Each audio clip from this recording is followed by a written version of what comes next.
it was affecting my everyday life. Like, just tell me you're picking this player over me. Yeah. You know, just think they're better than me at this moment in time. Do I agree with that? No, but I respect your decision. Yeah. I don't think you need to take penalties. I think you can still be a top-class striker. But best believe, though, if Van Nistelrooy was at United, Bruno wouldn't be taking those penalties. Do you think Declan Rice should be the captain now instead of Odegaard? Yes. You know, he hasn't won many trophies in his career, but for me, he's one of the greatest ever centre-forwards and continues to do so. On the final, who are you going?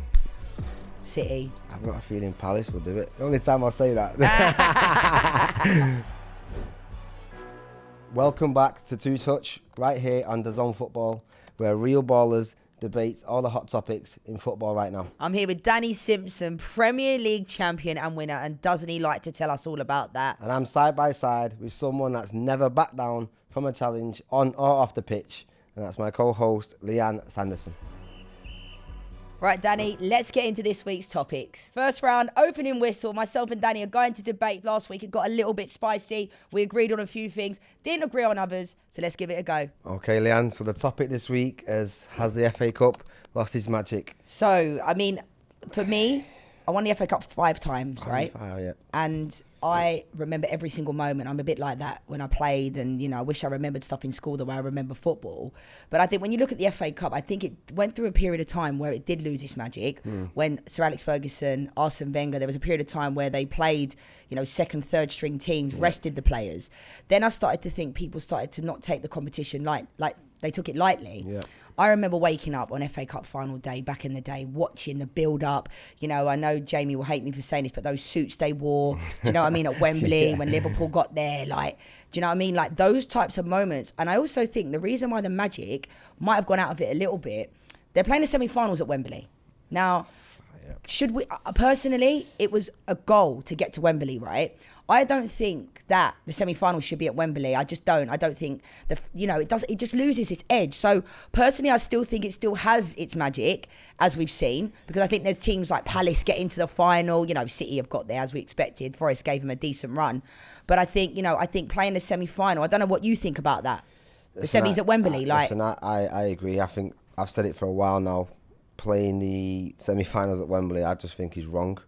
I think when I grew up as a kid, you know, it was always a dream. FA Cup final was a dream to even watch it. You know, if my team was in it, which they were, and to get there as a player, like honestly, that was one of the things I really wanted. Even if I didn't play, but I went there with my team, just the whole build up to the week. And I just think the FA understand why they have it at the semi-finals at Wembley. Do you though? Because I remember when it was must be financial reasons. True. Because I remember when the semi-final used to be at Aston Villa. Or Old Trafford. And then the teams would go there, and I remember Ruud van Nistelrooy one game at Villa Park scored an unbelievable goal, and it's like things that I'll never forget. And Giggsy? Yeah, Giggsy. Oh yeah, Giggsy against Arsenal, yeah. But no, I think, like I said, for me, going to a final should be a final at Wembley. That's the pinnacle, either playing for your country, which obviously you've done, or playing a final. I was lucky enough to play a final. It was a championship playoff final at Wembley, and I'll never forget that day just because it was at Wembley. So I do think it has lost its magic just on that basis. So yeah, just to pick up on that, Danny, you know, at Wembley, I want to ask you about, because I played at Wembley a couple of times, but like the pitch seems bigger. I think for me, it was such a massive occasion. For me, I'd built up Wembley so much in my head as a kid that when I walked out, my legs were jelly. Everything, my legs were jelly. It was probably the most scared I've ever been in a game. But obviously, I'm excited. There's a lot riding on it. Obviously, can you get into the Premier League or you don't? It's not just about a trophy. So I think I'd built it so much in my head that it did feel like twice the size. I know you played there a lot, so obviously I don't know the difference for you, but for me, I think playing there that one game, such a special occasion. It felt like it was twice the size. Yeah, it was massive for us because when I only retired 5 years ago, but we only used to get to play at Wembley. FA Cup final wasn't there. When I won all my FA Cup finals, it was at like Nottingham Forest. There was one at Loftus Road, old QPR ground, like. And I think when it come to Wembley, for us, it was like we weren't used to playing in front of big crowds, whereas I love it. You know, I would always be a lead singer. I can't sing, but I always want to be a lead singer in a band because I love pressure. Like, I loved playing in front of a crowd, whereas, you know, we'd then go back to Boreham Wood on the weekend and there'd be 3,500 there. Then at Wembley, we'd have like 65,000. And there was an element where, for some reason in the women's game, right, if it was raining, because the tickets were so cheap, like 20, 30,000 wouldn't turn up. So, and every time we played at Wembley, it sounds weird, right? Because I used to think, where's everyone gone? And I think in the men's game, people would come if it was snowing, hailstones, it wouldn't matter, would it? No. But I think because of the type of demographic that come to the women's game, you know, the kids are coming, the young girls are coming. It was like, we'd be thinking, where's everybody gone? But the tickets were so cheap. You could get a ticket for like £1, or kids used to go for free. Whereas now, you know, the FA Cup Women's Final, Man United are playing Chelsea on May 18th, and that's already sold out. They sold out within 5 minutes. I still believe in the magic of the FA Cup. I think most people would have loved Forest to have beaten City, because that's what I'm saying about believing. I expected City to still win, although Forest have been better this year. And I think, you know, the fact that Palace is my local team, although I'm a United fan, you know, the amount of people you say to me, you sound like you're from Manchester. I didn't care. If I had £1 for every time, I'd be a millionaire growing up in South East London. But I still think those Palace fans, like, go in there to the FA Cup final, like, it's incredible, isn't it? Like, it is. Yeah, and listen, on that note, it's weird because, listen, Palace, like you said, I wish Forest got there, and it was Forest and Palace. But even just from a Palace point of view, them players, them fans, if they win it that day, that's going to mean so much more to them than Man City, to the fans and the players. They could lose 2 FA Cup finals in a row.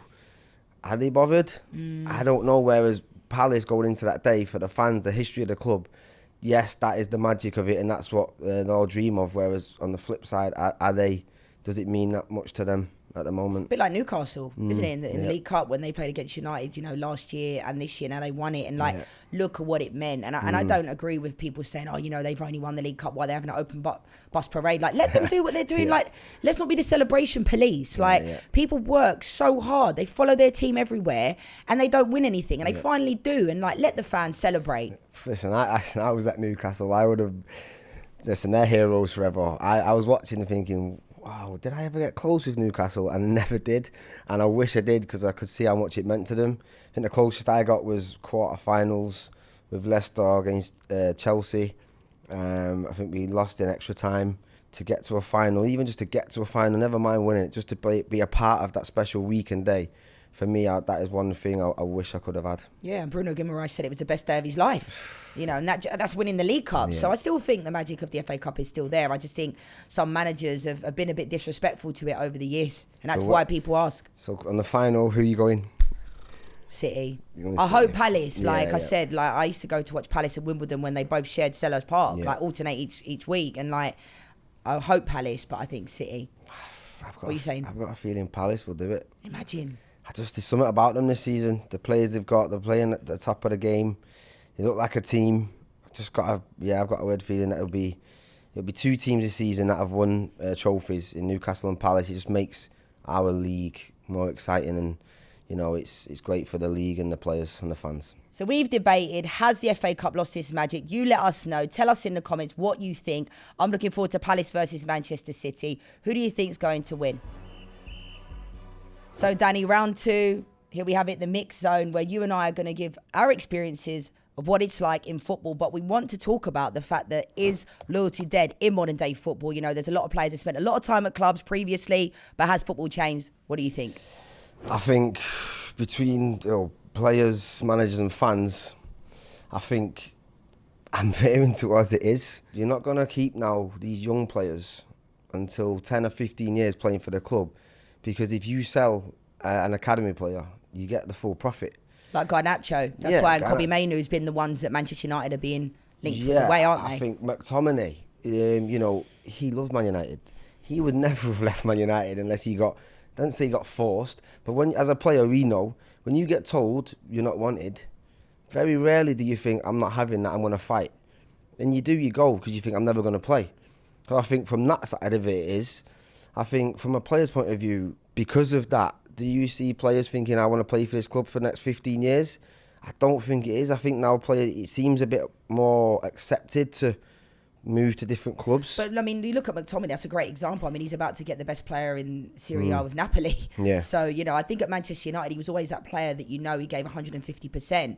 But you're right. I mean, look at when Man United were historically really good. Darren Fletcher, Michael Carrick, you know, Ji-Sung Park, players that kind of went under the radar, but were fantastic squad players. You know, Toby Collier's coming through now. But I think you know, you talk about the legacy of the game. I agree with you. I think modern day football, I think a lot of footballers get held to a different standard as well. You know, footballers, whatever they do, it's under a microscope, isn't it? Every single thing they do, they're held to a different standard. But I do think there are clubs that play the game as well. You know, you've only got to look at Mo Salah's situation. It's been wrapped up now. But when he came and spoke out about wanting it to be sorted, it was like, oh my God, can't believe Mo Salah's saying that. But the club also will probably, you know, and there are players that will, you know, dangle the carrot and want people to start talking, right? You know what it's like. The agents will put something out there. I mean, there's times when I see pundits talking about players on TV and I'm thinking, you know, their agent or something, because there's no way you'd be talking about them. And they also don't talk about the player when they're having a bad game. We can see it. We see through it. But I think the reason why modern day football has also changed is because of the money. You know, you look at fans going to games, right? I could give many examples, but you look at the Emirates, you look at Chelsea, you know, for a family to go to the Emirates, you're talking like 400 quid. So you've got kids, like there's 4 people going, you're talking about food, transport, whereas before you could get a ticket for a game for like 20 quid. I know things, you know, increase. I'm not saying that money, you know, doesn't get more. Tickets will increase, but I do think that you don't see many like fans that are going to games now that can afford to go. So they're being kind of pushed to the side. You know, now it's become more corporate because people are getting outpriced, aren't they? Talk about players, and as you mentioned, McTominay, but I think right now, you mentioned Salah, I think the one right now is Trent. And, you know, when you've had players like Steven Gerrard, who've been a legend and stayed at their club the whole career, even though there was a time maybe where he did go to Chelsea, or was going to Chelsea. And I think I can understand why the fans are upset. I just don't know, where do you stand on him being a Liverpool legend for the next 10 or 12 years? I think he's a legend there already, though, because I think what he's done there at the club, he's won 2 leagues, he's been brilliant, and I don't think you can begrudge a player wanting. I mean, it's happened to loads of players. When David Beckham left Manchester United, when Cristiano Ronaldo, Van Nistelrooy, when they left Man United, I was gutted. I actually asked my mum to not go to school. When David Beckham left, I was like, no, I was in tears. It was like when Take That broke up and all the girls had that hotline, you know, to phone. I was devastated. But I don't know, I just think, I wouldn't, I mean, Gary Neville, Jamie Carragher, Steven Gerrard, Paul Scholes, you know, all these players that were like at the clubs for so long. Football's changed. Me moving from Arsenal to Chelsea, it wasn't like, you know, when Ashley Cole did it or when Sol Campbell did it with Tottenham to Arsenal. In the men's game, it was more hyped. It happens more in the women's game. My reason for moving to Chelsea was because we won everything at Arsenal. We were winning games when we were still in the change, like in the tunnel. Do you know what I mean? We're that much better than everybody, and everyone would tell you the same thing. I'm not sitting here thinking I'm Ronaldo. It's my team. We were amazing, and I just wanted a fresh challenge. But I think then when I went to Chelsea, it didn't really work out, because I was in a dressing room not with the same mentality. Like, it was only me and Casey Stoney, really, Sophie Perry, that had that mentality, that actually wanted to win.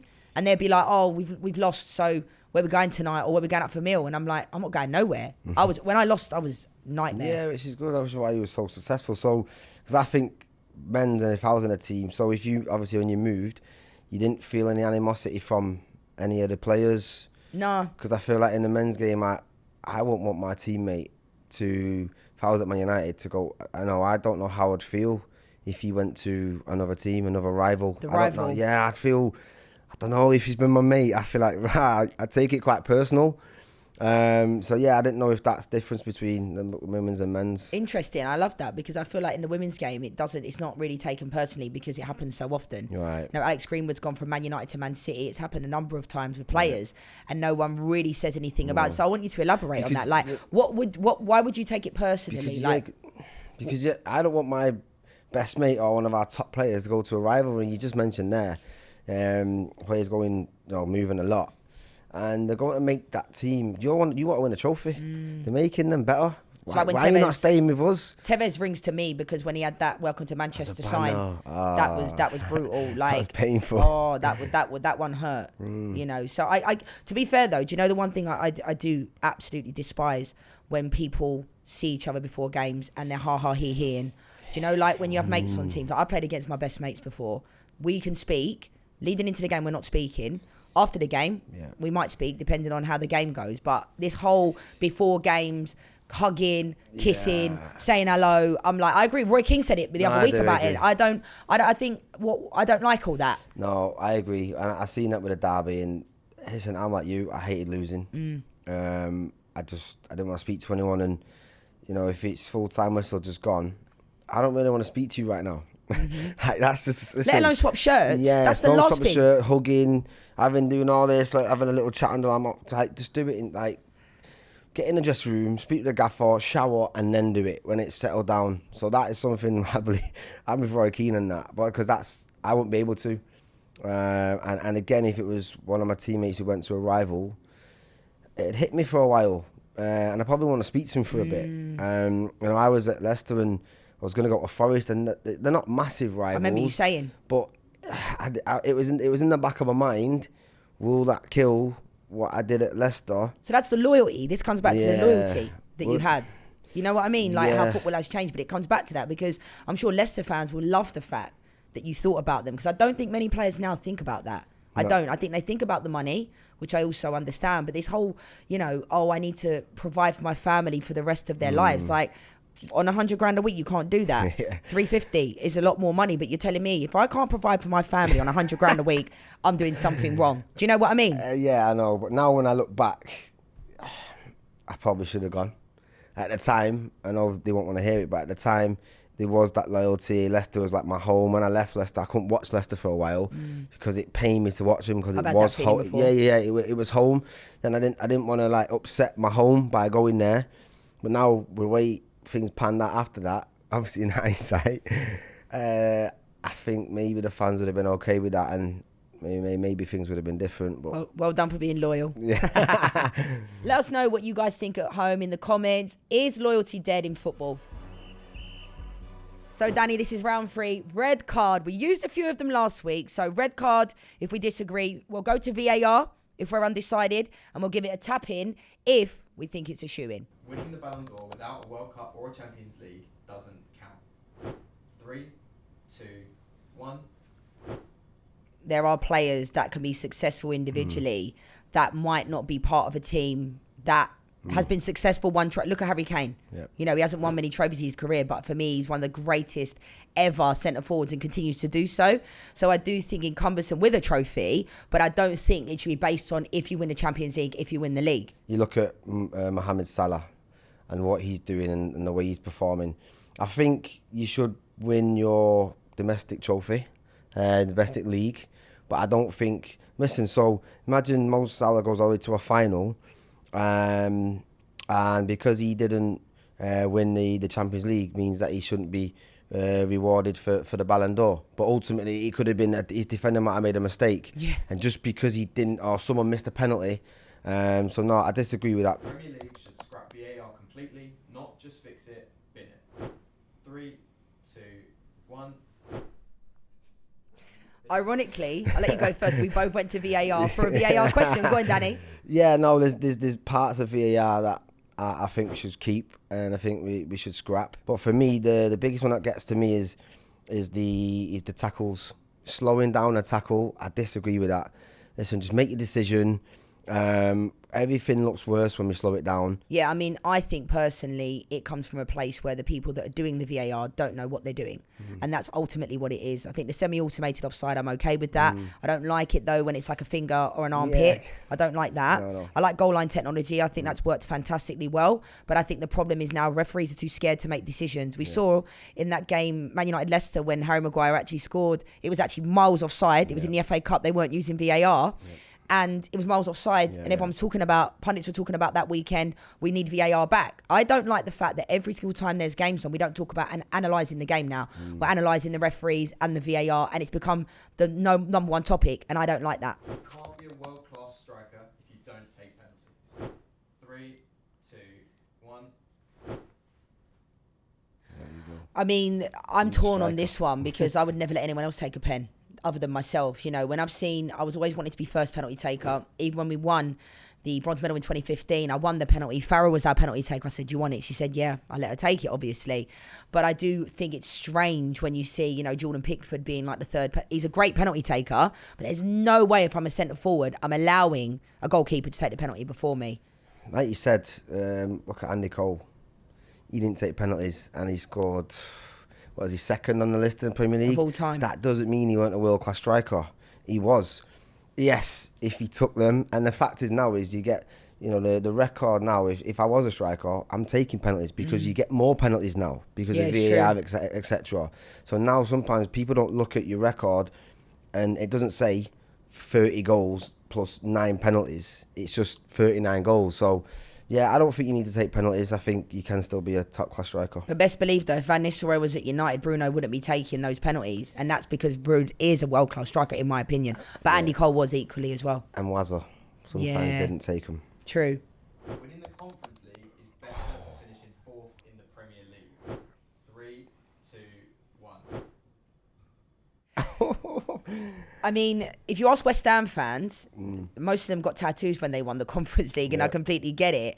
But I just think, you know, the way that the format is done now, it's, yes, I like the fact that it's allowing teams to win the Conference League. You can potentially get into Europa.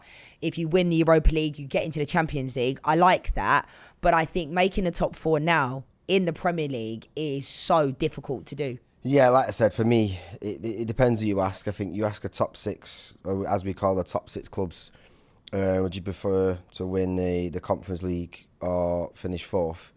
But then obviously, you just mentioned West Ham. Like, the fans, that day when I saw the scenes, like, some of them kids will, like you said, will never forget that day. Right. And I genuinely don't know if a kid now, if Chelsea win the Conference League, are going to have the same feeling.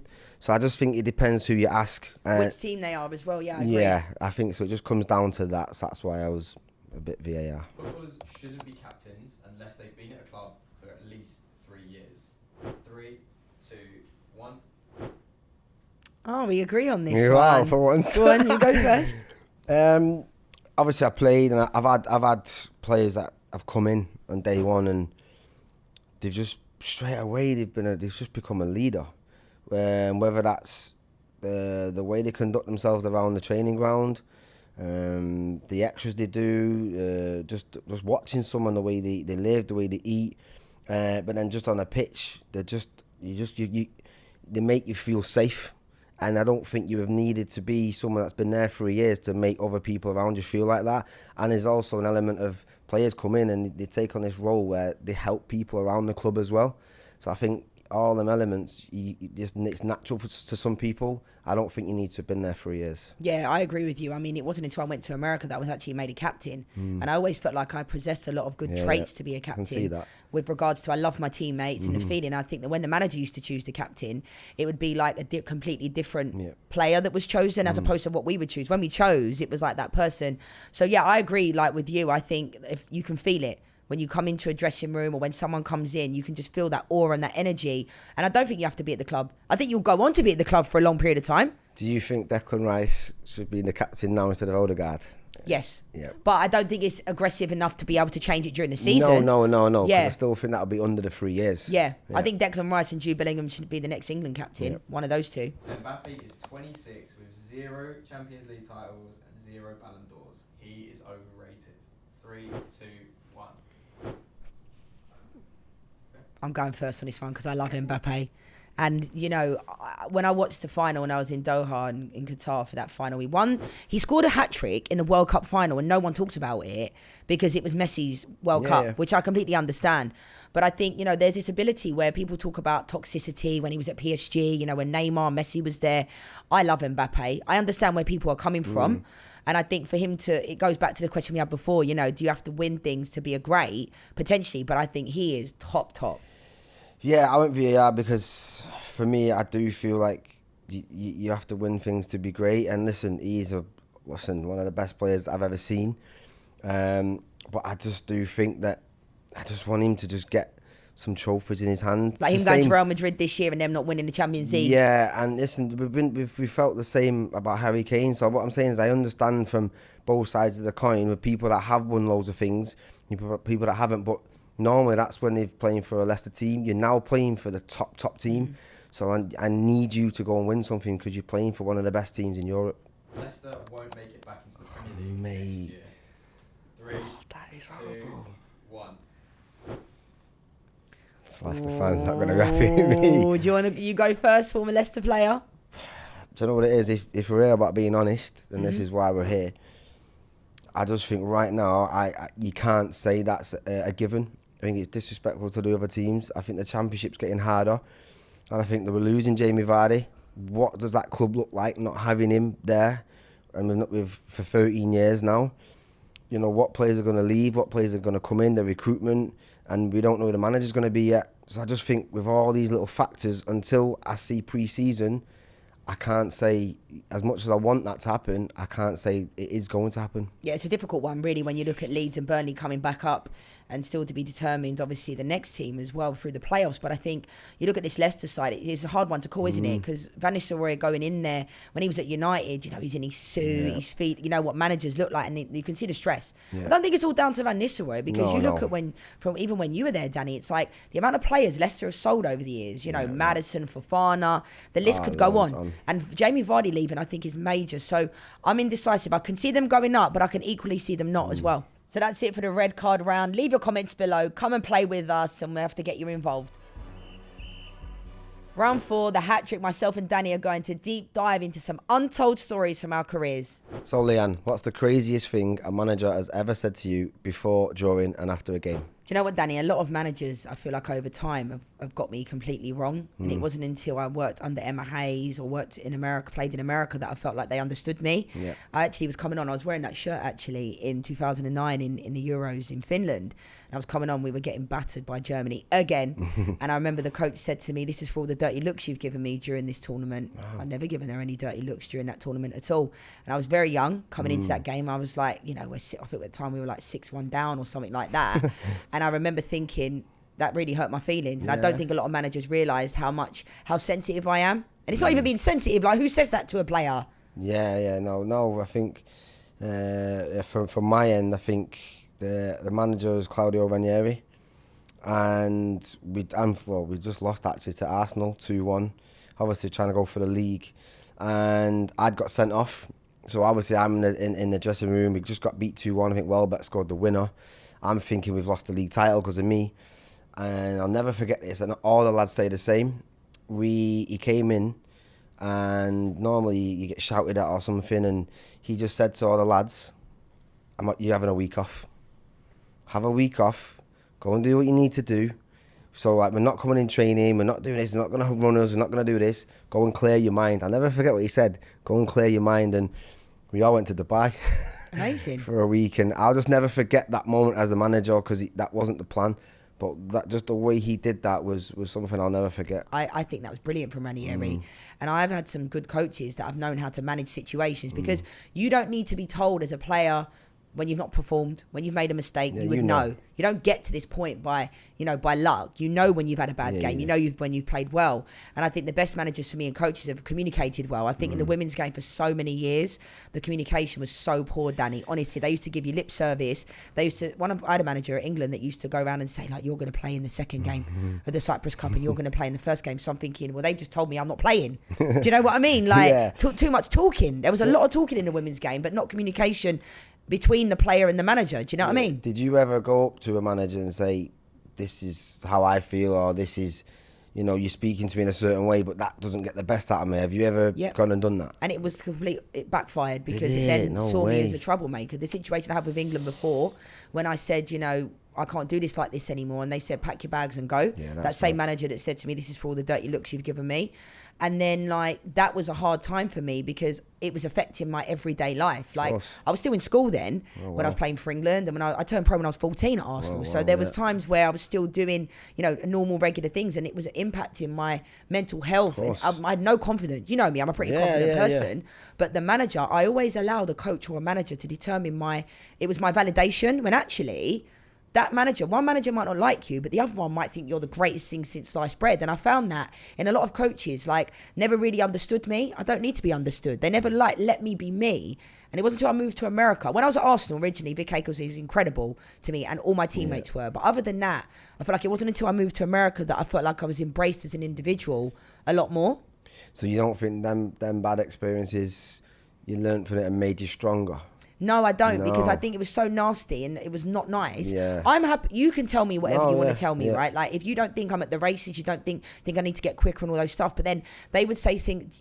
just tell me you're picking this player over me. Yeah. You know, just think they're stuff. better than me at this moment in time. Do I believe you? Do I agree with that? No, but I respect your decision. Yeah. Don't be telling me, you know, I'm overweight, I need to do more fitness, all this stuff. Bad. Like it was pretty bad what happened to me. And I think like it wasn't nice. And I don't know how I came through those moments, because I was in tears at times when I was being told, you know, you need to lose weight and stuff. And I'm thinking to myself, that's not helpful. You know, as a woman as well, as a young girl, like it wasn't nice to hear that. No. And I didn't need to lose weight. When I look back on pictures of myself, I'm like, I look pretty good.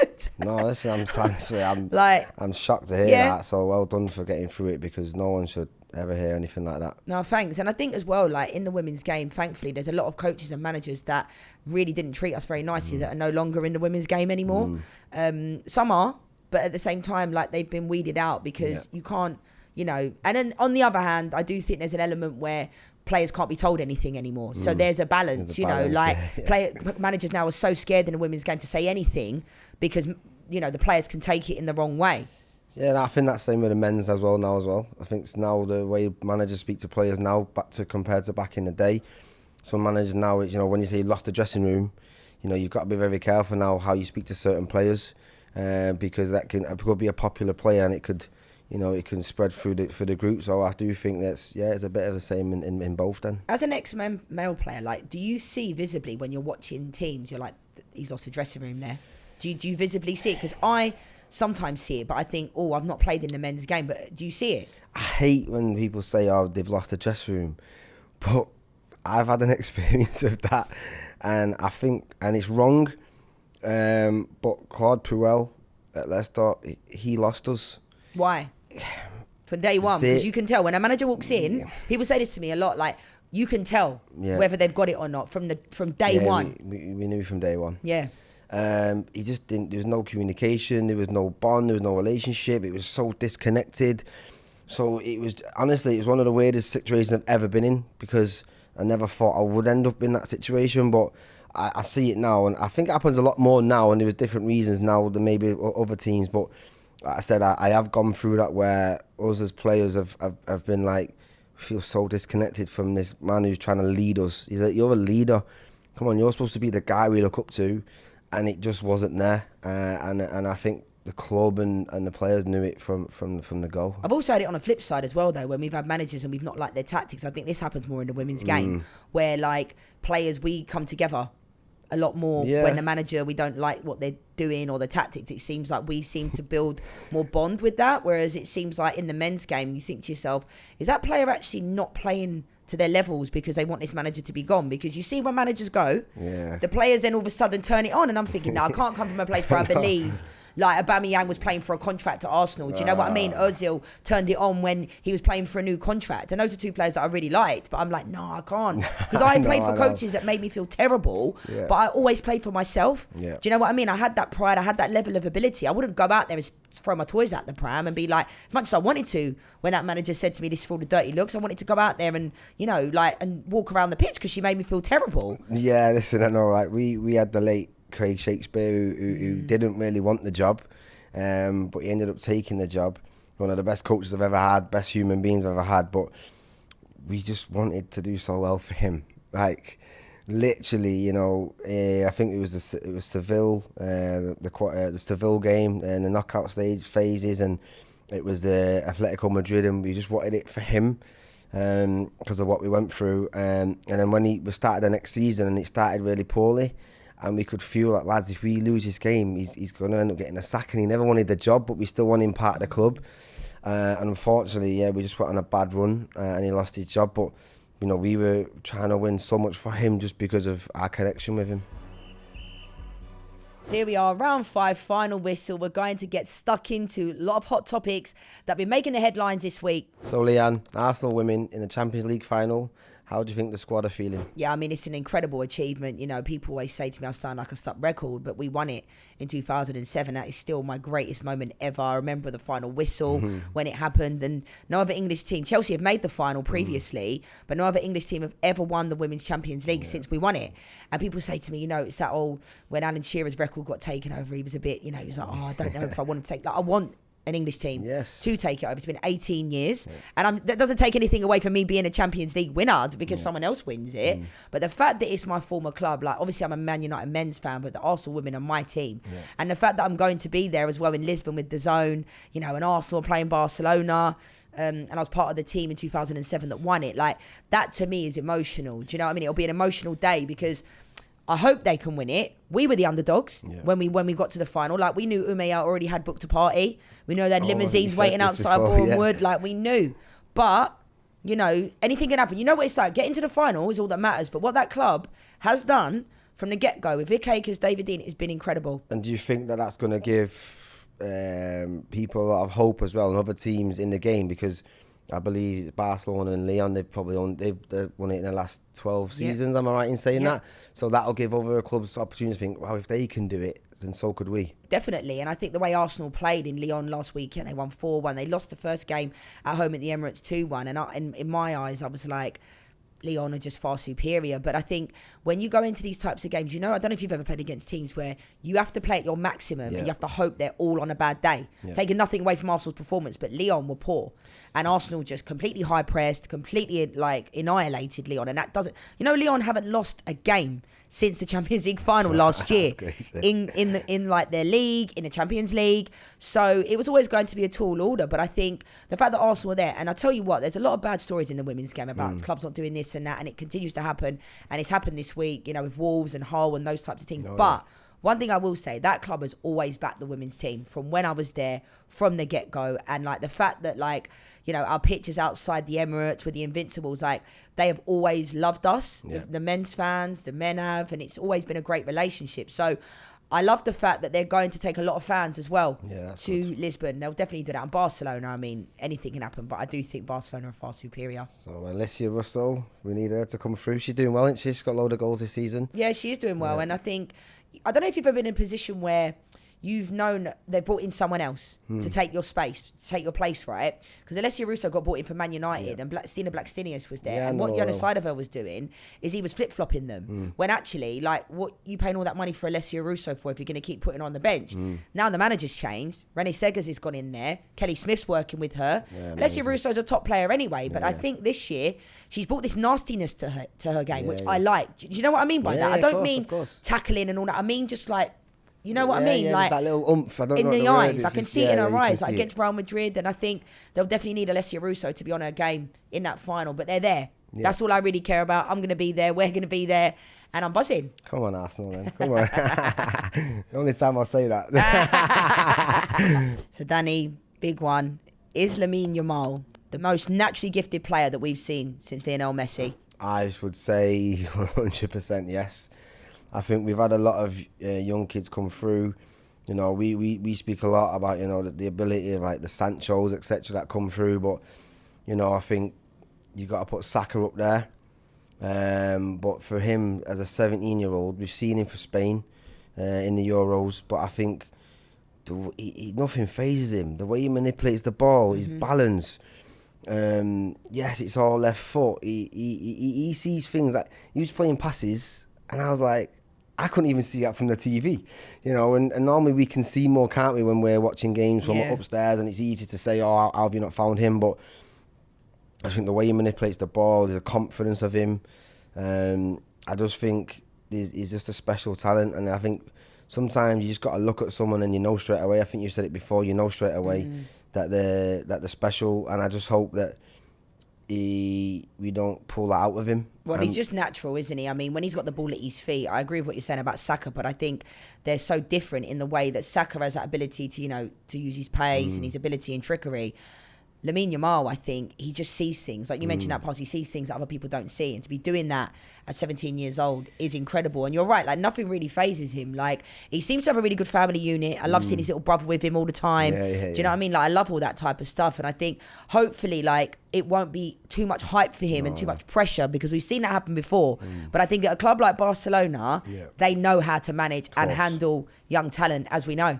I just think last point is, I think people back home or anyone who, I think they don't appreciate that cross with the outside of your foot, and he plays it with such ease. It's like, and it's just effortless. I mean, that's the best word to see. You see him, everything's just too easy for him. and he's a joy to watch. And yeah, I'm looking forward to seeing more of him. So that's been Two Touch. We hope to see you next week. Hope you can join us.